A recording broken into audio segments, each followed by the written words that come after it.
하나님 기뻐 영광 받으신 줄로 믿습니다. 다시 한번 인사 나누시죠. 오늘 은혜 많이 받으세요. 예. 정말 하나님의 은혜가 우리의 삶을, 우리의 가정을 충만하게 덮어주시기를 바랍니다. 오늘 저는 사무엘상 13장 또 8절로 12절 말씀을 통해서 사울왕의 예배 한 제목으로 같이 은혜 받는 시간 되기를 원합니다. 여러분, 백성들이 아우성을 치고 있는 거예요. 근데 그들의 외침은 너무나 명확했습니다. 다른 것이 아닙니다. 우리에게도 왕을 달라. 그들은 그렇게 외치고 있었어요. 우리에게도 왕을 달라. 여러분, 견디다 못해 선지자가 하나님 앞에 묻고 있는 거예요. 아니, 도대체 왜 하나님만으로 만족하지 못합니까? 아니, 하나님만 계시면 됐지 왜 그렇게 눈에 보이는 왕을 달라고 합니까? 하나님 어떻게 할까요? 이들이 하나님보다 눈에 보이는 왕을 지금 원하고 있습니다. 여러분, 결국 한 사람을 왕으로 선택하게 되는 것이죠. 그 사람이 바로 우리가 알고 있는 이스라엘의 초대왕 사울왕이었습니다. 여러분, 처음에 이 사울은요, 많은 사람들 앞에서 잘 서지 못할 정도로 참 수줍음을 많이 탔던 사람이에요. 그러다 보니까 그런 모습을 봤던 사람들이, 아니, 저 사람이 어떻게 우리의 왕이 될 수 있어? 그래서 초창기에는 왕으로서 그렇게 인정을 받지를 못했던 거예요.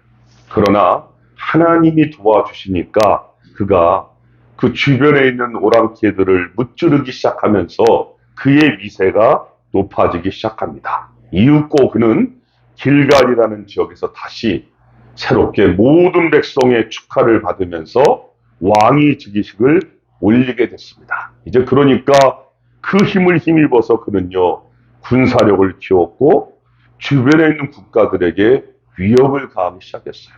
그러다가 그들을 지독하게 괴롭혀왔던 그 블레셋이라고 하는 군대에까지도 위협을 가하기 시작을 했던 것이죠. 이 상황을 지켜보고 있던 블레셋이 이대로 가만히 두다가는 안 되겠다 싶은 거예요. 그래서 이제 대군을 이끌고 이스라엘을 공격해오기 시작을 합니다. 그런데 그 군대가 정말 어마어마한 군대였어요. 어마어마했습니다. 어느 정도였냐면 그 군인의 숫자가 바닷가에 모래알보다도 많다. 그럴 정도로 그 많은 군대를 이끌고 왔습니다. 무기는 여러분 비교가 안 되는 거예요.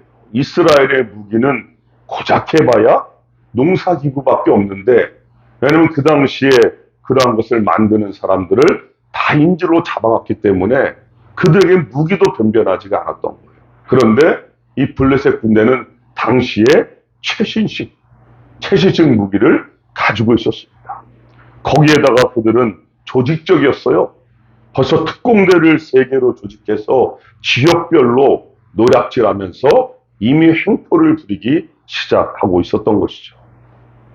여러분, 그것을 직접 목도한 이스라엘 군대는요, 그들을 바라보다 보니까 자신들의 모습을 보게 되는 거예요. 자기들은 변변한 칼도 없지요. 있는 것이라고는 고작 해봐야 농사기구뿐이죠. 그러다 보니까 여러분, 그 장면을 한번 상상해 보세요. 이게 말이 안 되잖아요. 전쟁이 안 되는 거 아니에요. 웃음이 나오지 않습니까? 가뜩이나 수적으로 열세인데 설상가상으로 그 광경을 지켜보던 사람들이, 이 군인들이 너나 할 것 없이 도망가기 시작을 하죠. 또 숨을 곳이 있으면 그 숨을 곳에 숨기 시작합니다. 바위 틈으로, 숲으로, 구덩이로, 웅덩이로 자신들이 죽임을 당할까봐 군인들이 도망치다 못해 숨기 시작하고 있는 거예요. 여러분, 전쟁을 하기도 전에 이미 전쟁은 끝난 것이나 다름이 없었어요. 다 도망가고 그들에게 남은 숫자가 성경은 고작 600명밖에 남지 않았다. 그렇게 돼버린 상황이 된 거예요. 근데 그 남은 사람들조차도 어떤 기세가 등등한 것이 아니라 이 두려움과 초조함에 공포에 떨고 있었던 상황입니다. 여러분, 이것이 바로 지금 우리가 읽은 본문의 배경이에요. 이게 지금 그 배경입니다. 그런데 여러분, 이스라엘이 세상과 다른 것 한 가지가 뭡니까? 그들에게는 누가 있죠? 하나님이 있잖아요. 그러니까 아무리 인원이 적어도 그들은 그런 역사를 너무나 많이 체험했기 때문에 그들에게는 하나님이 있잖아요. 그래서 그들은 그 한 가지 예배, 전쟁에 나가기 전에 예배를 드렸습니다. 더 정확히 말하면 그 예배를 주장할, 그 예배를 주관할 사람을 하나님이 언제나 정하셨잖아요. 지금 이스라엘의 예배를 주관할 사람은 바로 사무엘 선지자였습니다. 그래서 그들은요, 사무엘 선지자가 오기만을 눈이 빠지게 지금 기다리고 있는 상황이에요. 왜요? 일주일 안에 온다고 약속을 했기 때문이죠. 여러분, 그 약속한 날짜와 시간이 이미 다다르고 있습니다. 그런데 마지막 날인 7일째가 되어도 오기로 약속했던 사무엘 선지자가 지금 오질 않고 있는 거예요. 깜깜무소식인 거예요. 이렇게 가만히 있다가는 남은 600명도 다 도망가거나 잃어버리게 생긴 거예요. 지금 남아있는 군인들이요, 수군거리기 시작합니다. 두려워 떨고 있어요. 여러분, 그러자 보다 못한 사울왕은 이제 안 되겠다 싶은 거예요. 그래서 자신이 직접 오늘 우리가 읽은 본문대로 하나님께 예배를 집례합니다. 그런데 여러분, 사울왕도 사실은 알고 있었어요. 그 당시에 전쟁을 앞두고 드려지는 예배의 주관자는 자신이 아니라 사무엘 선지자라는 것을 본인도 알고 있었던 거예요. 그러나 불안하지만 어쩔 수가 없는 거, 이러다가 큰일 나겠다 싶어서 자신이 예배를 집례를 했던 것이죠. 여러분, 그런데 어떻게 합니까? 그 예배를 드리자마자 분명히 예배를 하나님께서 사무엘 선지자를 통하여 드리라고 약속하셨고 명령을 하셨던 일인데, 그 예배를 자신이 드리자마자 마치 기다렸다는 듯이 사무엘 선지자가 그때 온 거예요. 드리고 나니까 온 거예요. 그 상황을 지켜보던 사무엘 선지자가 대노를 합니다. 아니, 왕이시여, 어찌하여 하지 말아야 할 일을 하셨습니까? 하나님께서 저를 통하여 예배를 집례하라고 분명히 말씀하셨고 명령을 하셨는데 왕이 어찌하여 하지 말아야 할 일을 하셨습니까? 그렇게 이제 사무엘 왕에게 질책을 하는 것이죠. 여러분, 그런데 사울 왕이 뭐라고 변명을 합니까? 11절 말씀 한번 보시죠. 사울 왕이 드릴 수밖에 없었던 이유를 이제 설명을 하는 게 11절이에요. 11절 읽어봅니다. 시작. 사무엘이 이르되 왕이 행하신 것이 무엇이냐 하니 사울이 이르되 백성은 내게서 흩어지고 당신은 정한 날 안에 오지 아니하고 블레셋 사람은 믹마스에 모였음을 내가 보았으므로. 여러분, 정말 누가 들어도 합당하고 합리적인 이유를 대고 있죠. 여러분, 그런데 그것이 사람에게는 합리적이고 합당하게 보일지 몰라도 하나님에게는 합당하지가 않았던 거예요. 왜요? 하나님이 그렇게 말씀하지 않으셨으니까. 여러분, 결과적으로요, 사울 왕은 이 일로 인해서요, 그죠? 백성들이 원해서 세웠던 왕, 그 사울 왕의 왕조가 끝나버리는, 이 일로 인하여서 왕조가 끝나버리는 하나님으로부터 가혹한 처벌을 받게 되는 것입니다. 여러분, 우리는 오늘 이 사울 왕의 예배를 통해서 우리에게 주시고자 하는 메시지가 무엇인지 우리가 찾아야 하는 거예요. 여러분, 8절 말씀 먼저 한번 보시죠. 8절입니다. 8절 말씀 시작. 사울은 사무엘이 정한 기한대로 이레 동안을 기다렸으나 사무엘이 길갈로 오지 아니하매 백성이 사울에게서 흩어지는지라. 여러분, 첫 번째로 우리에게 주신 메시지가 뭐냐면 하나님의 말씀에 대한 기다림, 하나님의 말씀에 대한 순종이 얼마나 중요한지를 가르쳐 주시는 거예요. 하나님이 말씀하시면 그 말씀에 대해서 기다리는 과정과 그 말씀에 대해서 순종하는 자세가 바로 우리 그리스도인의 삶임을 오늘 사울왕의 예배를 통해서 우리에게 가르쳐 주시고자 하는 것입니다. 여러분, 우리는 그런 질문을 당연히 던질 수 있어요. 아니, 왜 하나님 앞에 그토록 신실한 사무엘 선지자가 그런 국가의 그런 진퇴양난의 위험을 알잖아요. 알면서도 그렇게 늦게 도착했을까? 아예 첫 번째 날에 도착을 하든지, 좀 더 아니면 중간에 오든지, 그러면 이런 사단이 나지 않았을 텐데, 사울 왕이 중범죄를 지지 않았을 텐데, 왜 하필이면 이렇게 아는 사람이 늦게 왔을까? 여러분, 우리가 꼭 아셔야 되는 것이 있습니다. 하나님은요, 우리의 뜻대로, 우리가 요구하시는 대로 움직이시는 분이 아니세요. 우리가 하나님을 잡았다 당겼다 할 수 있는 게 아니에요. 여러분, 하나님은요, 하나님의 뜻대로 행하시는 분이세요. 하나님은요, 하나님의 계획대로, 하나님의 시간대로, 하나님의 타이밍대로 우리에게 나타나는 분이세요. 여러분, 우리가 금식하고 기도하고 철회하고 아무리 한다고 해서 그것 때문에 하나님께서 움직이시는 분이 아니라, 하나님은 정확히 우리를 알고 계세요. 그래서 우리에게 어느 때 찾아오셔야 가장 좋은지를 아시는 분도 하나님이신 거예요. 그래서 우리는 하나님을 절대로 우리 마음대로 움직이는 사람들이 아니죠. 오히려 우리는 하나님 앞에서 어떠한 존재가 되십니까? 하나님, 저는 할 수 없어요. 하나님, 저는 능력이 없어요. 하나님, 저는 연약합니다. 지금 이 군사들 앞에서, 적군들 앞에서 우리가 할 수 있는 거는 아무것도 없습니다. 하나님, 도와주세요. 하나님 앞에 두 손 들고 포기하고 전적으로 하나님을 신뢰하는 바로 그 순간, 하나님 그때 찾아오시는 거예요. 왜 그럴까요? 내 힘이 다 빠졌잖아요. 그럼 그때 우리는 정말로 고백할 수 있어요. 이 일을 행하신 분은 내가 아니라 하나님이시라. 하나님이 우리의 삶 가운데서 하나님의 이름이 높임을 받으시는 거예요. 그런데 조금이라도 우리의 힘과 우리의 노력과 우리의 지혜가 조금만 드러나면 우리는 하나님이 아니라 내가 했다라 그러잖아요. 그걸 하나님이 너무나 잘 알고 계시는 거예요. 그래서 우리가 두 손 들고 하나님을 전적으로 신뢰할 때, 그때 하나님은 반드시 역사하세요. 그리고 네가 한 것이 아니라 내가 한 거야. 내가 너의 하나님이야. 너는 나의 자녀야. 나는 너를 절대로 포기하지 않을 거야. 내가 너의 이름을 나의 손바닥에 새겼어. 그게 주님 우리에게 찾아오시는 거죠.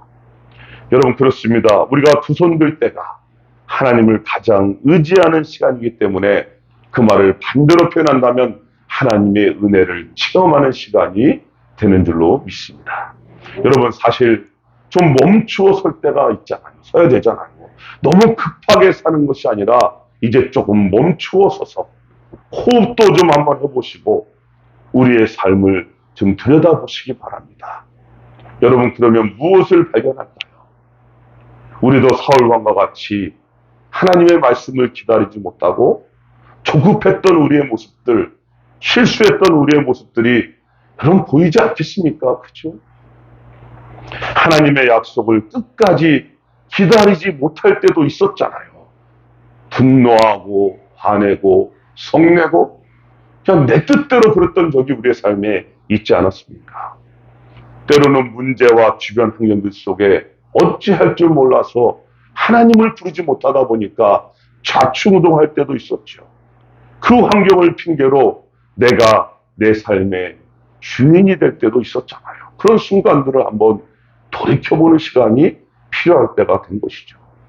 여러분, 제가 이래봐도요, 그 선교지에 있을 때 카페트 공장도 해봤던 사람입니다. 근데 제 마음에, 여러분, 제가 뭘 할 줄 알겠어요.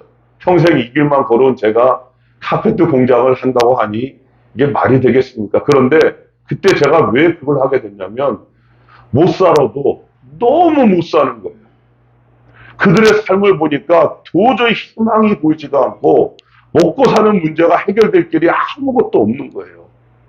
그러니까 제가 그러면 카페트 보니까 공장을 세우면 그 가족과 그 식구들이 먹고 살 수는 있겠구나. 그래서 카페트 공장을 시작하게 됐거든요. 제 마음은 오직 한 가지였어요. 그들이 정말 자유롭게 좀 그래도 먹는 것만큼은 해결되면 좋겠다.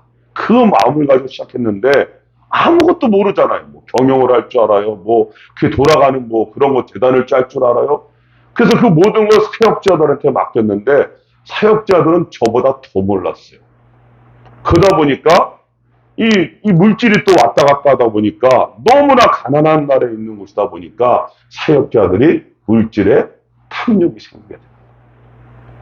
뭐 그러니 뭐 안 돌아봐도 뻔하잖아요. 1년이 되도록 계속 적자만 생기는 거예요. 저는 뭔가 큰일 좀 뭔가 이들에게 가장 좋은 걸 주고 싶다고 시작을 했는데 계속 마이너스가 되면서 결국은 1년 하고 문을 닫았습니다. 네. 그럼 그래요. 우리가 하나님의 뜻대로 가지 않을 때 아니면 우리가 하나님보다 앞서서 나아갈 때 그때 우리의 사업이나 일터나 가정이나 교회에 문제가 생기는 것은 그것은 어쩌면 하나님의 축복이에요. 그죠? 멈추어서라는 사인이잖아요. 다시 하나님께로 돌아오라는 거잖아요. 다시 본질을 잃어버리지 말라는 거잖아요. 그죠? 그런 시간으로 받아들이면 오히려 그 아픔이, 고통이 우리에게 은혜가 될 줄로 믿습니다. 여러분, 오늘 사울왕은 어느 곳에 가서 싸우든지 전쟁에 하나님께서 승리케 하셨어요. 그런데 그렇게 자꾸만 승리하다 보니까 자기가 잘해서 그런 줄 알게 되는 거예요. 그러다 보니까 교만이 생기게 되었고 그 교만은 하나님의 자리까지 하나님께 영광 돌리는 게 아니라 내가 잘나서 내가 능력이 있어서 이렇게 되는 것으로 착각하면서 결국 그에게 넘어지게 만들어 버린 것이죠. 여러분, 우리가 하나님의 뜻대로 가지 않아도 성공하고 형통하고 잘 될 수가 있어요. 그런데 이것이 얼마나 위험한 것인지를 오늘 사울왕을 통하여 가르쳐주고자 하는 거예요. 그러니까 너무 내가 하나님 예배도 안 드리고 주일 생활도 제대로 하지 않고 기도도 제대로 하지 않는데 너무 성공하고 잘 되고 잘 풀린다. 여러분, 이것은 반드시 위험 사인입니다. 좋은 게 아니에요. 좋은 게 아니에요. 오늘 사울왕을 통하여 그것을 가르쳐주는 거예요.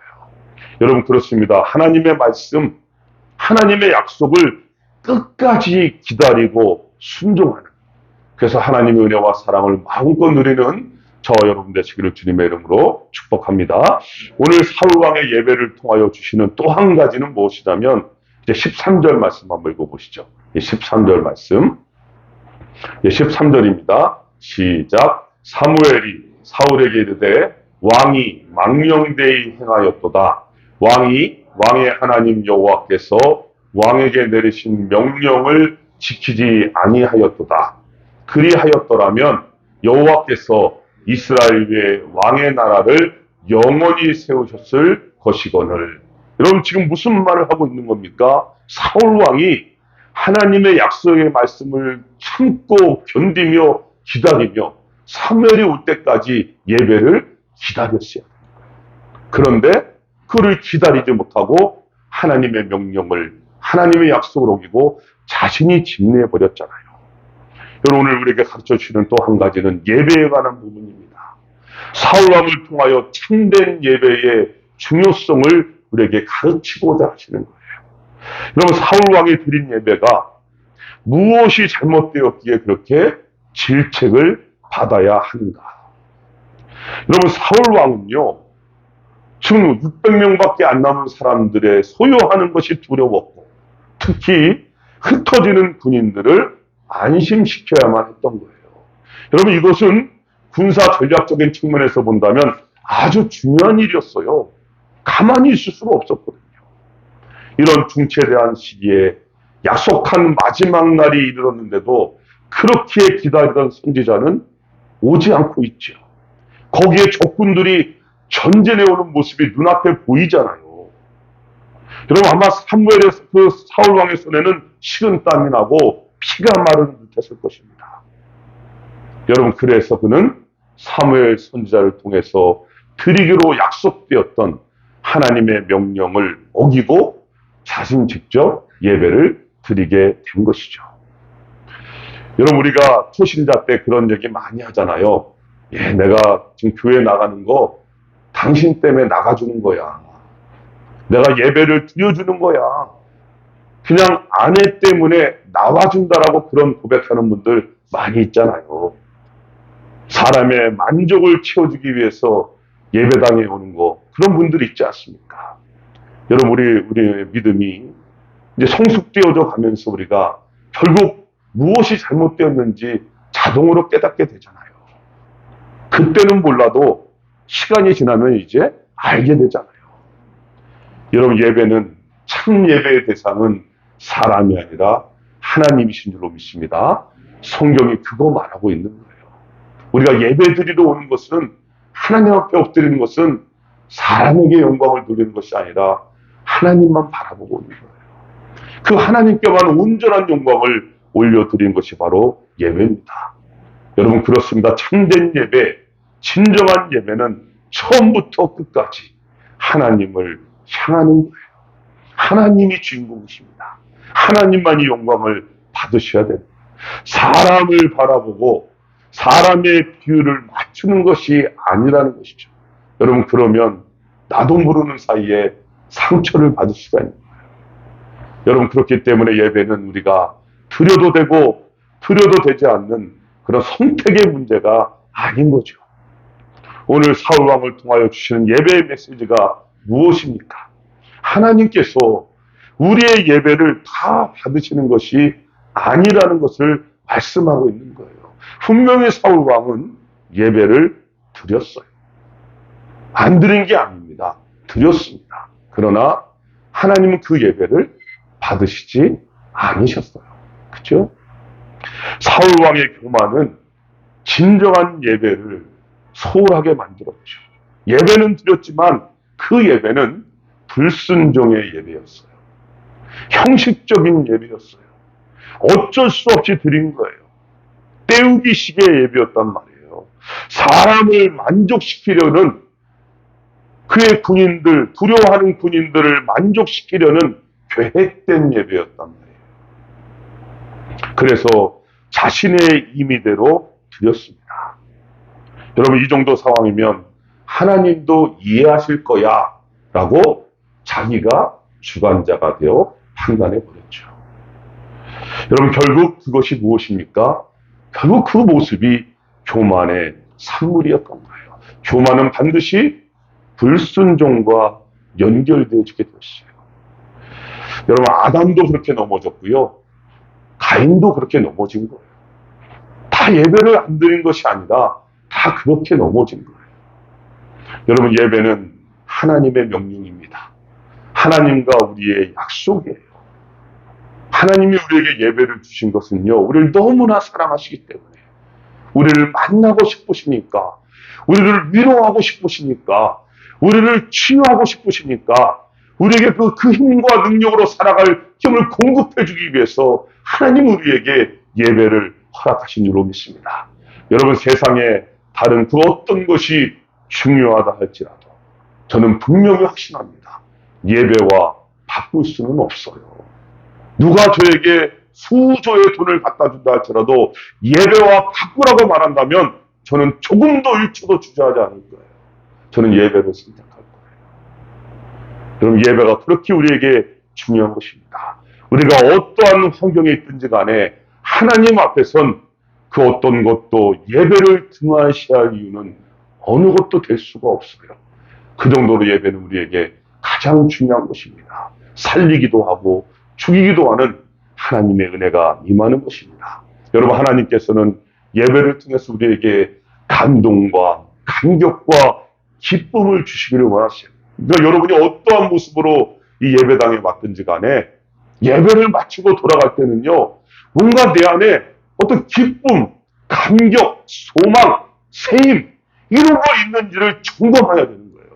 만약에 그런 것이 없다면 저에게 문제가 있든지, 이 예배 속에서 여러분이 하나님을 만나지 못한다면 나에게 문제가 있는지를 꼭 점검해야 되는 거예요. 예배는 그 정도의 감동과 감격과 기쁨이 있는 것은 당연한 것이기 때문이거든요. 여러분, 그렇기 때문에 매주일 예배를 기대하고 나오셔야 돼요. 그죠? 기대하고 나오셔야 돼요. 어떠한 슬픔이 있었던 간에, 아픔이 있었던 간에 우리의 고통과 괴로움을 반드시 치유하시고 회복하시는 그 하나님을 예배 가운데서 만나시기를 바랍니다. 여러분, 백악관을 기도실로 만든 대통령 링컨에 대한 책자 아시죠? 여러분, 미국에서 가장 존경받는 링컨 대통령의 그 진면목이 거기에 나와 있어요. 그는 자신의 신앙의 십계명을 만들었는데, 여러분, 그 첫 번째가 뭔지 아십니까? 대통령이요, 나는 주의를 거룩하게 지키며 예배 생활에 힘쓸 것이다. 이게 그가 만든, 대통령이 만든 이 십계명 첫 번째. 여러분, 그는요, 말만 한 것이 아니라 그가 다녔던 뉴욕 에비뉴 장로교 그 역사에 보면 이렇게 기록되어져 있다는 것이죠. 링컨은 어머니로부터 물려받은 성경을 통해 진실한 그리스도인으로 성장했으며 대통령으로 당선된 이후에도 매주일 교회에 출석했습니다. 여러분, 이분이 링컨 대통령이에요. 여러분, 그는 주일 예배뿐 아니라 주중에 있는 기도회에도 자주 참석하여 기도를 드렸다. 이렇게 소개하고 있는 거예요. 링컨이 그렇게 하나님을 신뢰하고 예배한 만큼 하나님은 어떠셨을까요? 하나님은요, 그와 함께 하시는 거예요. 내 마음에 합한 자라 그러는 거예요. 그에게 힘을 주시는 거예요. 용기를 주시는 거예요. 그를 통하여 하나님의 영광을 받으신 줄로 믿습니다. 여러분, 제가 누누이 강조하지만 우리가 신뢰할 분은, 우리가 예배할 분은 누구예요?